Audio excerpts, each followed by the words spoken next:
The guy who directed the Three Ninjas movies was kidnapped by Kim Jong-il and forced to make a North Korean Godzilla movie, and the story gets even weirder from there. Shin Sang-ok was a very famous movie director in South Korea throughout the 50s and 60s. He was like their Akira Kurosawa, and he was referred to as the Prince of Korean cinema. He was also married to a very famous Korean actress named Choi Yoon-hee, and he made movies like The Evil Knight and A Flower in Hell, which you'll be familiar with if you're South Korean or you're a foreign film buff. But by the early 1980s, his career had kind of waned, and also him and Choi Yoon-hee had gotten divorced and drifted apart.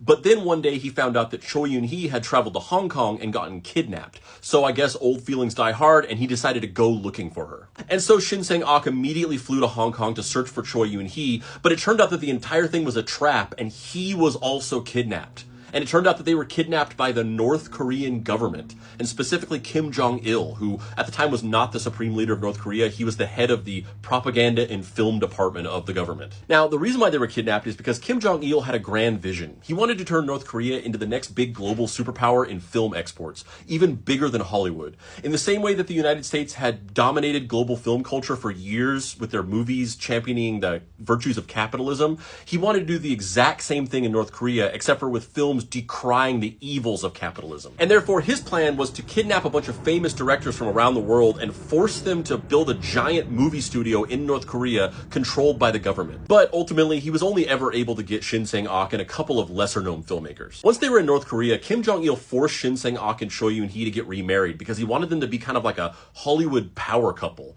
And at first, he treated them lavishly, showering them with amenities and letting them live on a vast estate. But after they attempted to escape a couple times, they were imprisoned and kept on 24-hour guard. During their time in North Korea, the newly and forcibly remarried couple made 7 films. Salt, Runaway, An Emissary of No Return, Love, Love, My Love, The Story of a Heroic Daughter-in-Law, The Tale of Nonge, and most importantly, Pulgasari, which was an anti-capitalist Godzilla ripoff kaiju movie. And honestly, aside from the fact that it's a propaganda film that they were literally forced to make at gunpoint, Pulgasari kinda rules. All in all, the two filmmakers were stuck in North Korea for 5 years making these movies. But then in 1988, they traveled to the Venice Film Festival with Kim Jong-il.